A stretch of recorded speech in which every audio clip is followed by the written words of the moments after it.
If you don't like attention, you should definitely not get this bob hairstyle. This thing has been going viral, probably because it can be easily modified and look great on anyone. Since I cut my wife's hair into this bob probably a little over a month ago, she is getting numerous private messages, comments, people stopping her on the street to ask her about this cut. Like, I honestly don't think I've seen this much excitement about a cut since the Rachel.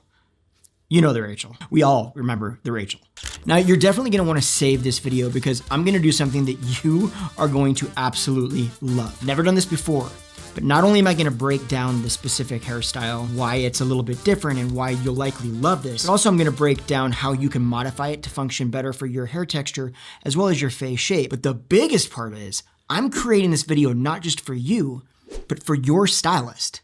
So I'm gonna explain at the very end of this video how I actually approach this haircut so that you don't have to explain it to your stylist. And then you don't have to worry about explaining it wrong or doing all the things, because let's be honest, that can be a challenge. I'm not gonna say that I invented this bob because I surely didn't, but I haven't heard anybody name it. So you and I are gonna do that right now. We're gonna name this bob the Deanna, a beautiful bob haircut named after an even more beautiful woman, my wife. So what exactly separates this bob from other bobs? This is a little bit of a nod to a one-length bob, but at the same time it addresses all the concerns that arise with one-length bobs. For instance, the heaviness that they typically come with and the lack of movement. So if you've got thin or fine hair and you're worried about layers because it can make your hair look too thin, this will give you the fullness that you want without the concern of those layers. Now, the best part is, like I said, this can be very much modified to function for almost any face shape or hair texture.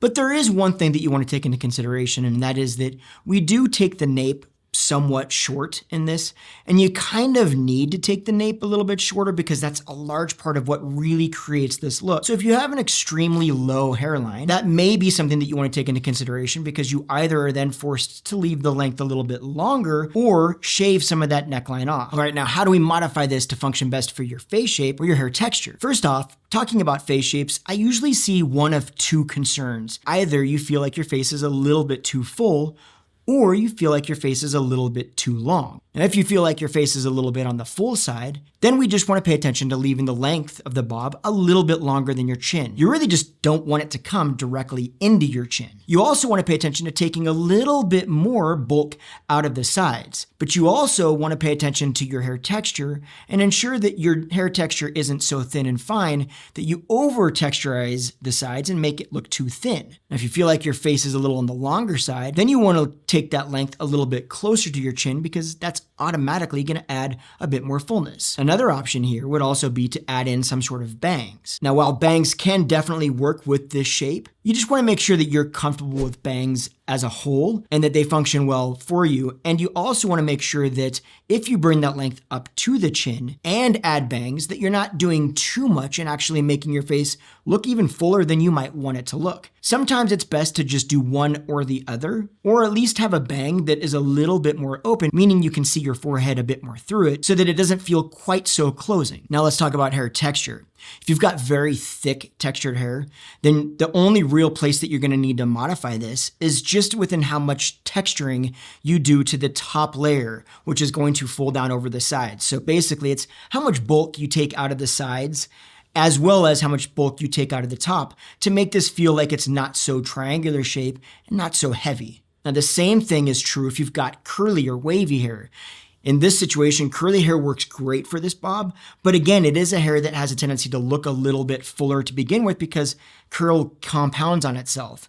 So you just want to make sure that you take enough bulk out of that top section or out of the sides to get that shape to not feel quite so triangular. Now, if you have very thin or a small amount of fine hair, then you just want to make sure that you don't over texturize it. So you want to leave enough fullness on the sides that the line on the side looks strong, but not so much that it's still heavy. And again, this is why I'm explaining this at the end of the video, because your stylist is going to have a better idea of what I'm talking about than you might right now. So just make sure that you share this with your stylist because I'm going to be explaining it into terms that they'll understand. So now is the part that we've kind of been waiting for. I'm going to sidestep this a little bit, and I'm no longer going to be talking to you as a client. I am now talking to you as a stylist. So first of all, thank you for having the confidence to watch me tell you what I did with a haircut. I fully understand that this can be a little bit awkward for some people. So I just appreciate you being open enough to watch this. I'm gonna break down basically what I did with this haircut, and you're gonna understand it very well. It's not overly complicated, but I figured it'd be easier for me to explain it than a client coming in and explaining it to you. The first thing I would do is just make sure that we understand what length we wanna take it into, and that's obviously gonna be decided between you and the client to determine what length is gonna function both best for what they need, but also for their hair texture and their face shape. I will say that the nape on this is going to go quite a bit shorter, so kind of keep that in mind. That is gonna take into consideration, obviously, if they're trying to pull their hair back into a ponytail. And also we wanna make sure that we have some sort of angle on the side so it's not totally parallel to the floor. So that is also gonna be a little bit dictated by where the neckline is and how short we're taking the nape. So what I'll do first is just cut in the length that we wanna go for. So that's just a basic bob line haircut. And then after I get done with that, I'm gonna section out just the nape. I'm gonna taper this in quite a bit here. The amount that you taper it in is gonna be very much up to you, to whatever suits the client and their hair texture the most. In Deanna's case, she has a lot of hair. It's fine in texture, but it's very dense. So we're gonna take quite a bit of hair out of here because I want this to lay in a little bit so that it doesn't, from the profile, look too full in the nape area. Now, when I taper the nape in, I drop the very bottom of the section out because that is the actual length of the bob. And since we've already cut that, I don't wanna go a lot shorter. With that in mind, I also tend to leave that a little bit on the long side, so I leave the length a little longer than I want it,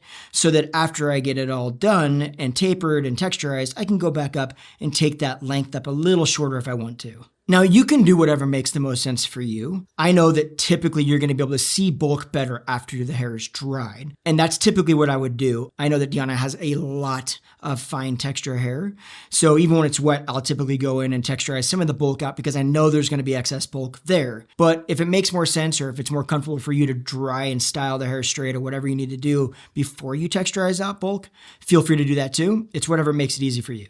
After I'm done with that, I'm gonna section from the top of the head to the top of each ear. Everything in front of the ear, I'm gonna comb forward and get out of the way. And I'm gonna comb everything behind the ear just down and basically to a natural fall. Because we've taken the nape shorter, we're obviously gonna have some overhang here where this top layer is likely gonna hang over the nape area. And I wanna keep that, but I do wanna texturize those ends a little bit so that they blend a bit better into that nape so they don't look so full and like there's just an undercut going on. So I would go through and just basically slide cut or whatever texturizing technique you're the most comfortable with. We just want to be sure that we don't overly texturize this so that we take so much length out of the back that it ends up just looking like a beveled layered haircut in a sense. After we're done there, I'm just gonna comb the top straight down. We're obviously gonna part it on whatever side that the client is going to part it, or if they're parting it flipped back and forth, then we're just gonna take a center part. And then we're gonna comb everything in front of the ears straight down at a natural fall. Now, when I'm texturizing bulk out of the sides, I make sure to drop everything below the recession line on the side out, just to make sure that there's enough thickness in the bottom line to make it look like a strong bob. And if for some reason it does look a little bit thin, I'll just keep on adding a little bit more of the section from the top down until I get that baseline to look strong. And then I'll texturize out the rest of the top. You can go through this and just slide cut each side until you get to kind of a density that doesn't make the line in the front look too thin, depending on the person's hair texture, but also gives it enough airiness and lightness that from the front, it doesn't look like a triangle. Now, after we're done with all of this, I personally, and you might have your own approach to this, I actually like to dry bob shapes straight so I can really see where there's any bulk. And then I'll go through and just lighten up any bulky areas so that everything looks very uniform and kind of has a nice blend. But that's it. That's how we do the Deanna bob. So I hope you love it. Comment below and let me know. And don't forget, share it with your stylist so that they can give you the Deanna. And now if you want to see 3 different ways that we styled this bob, go check this video out right here.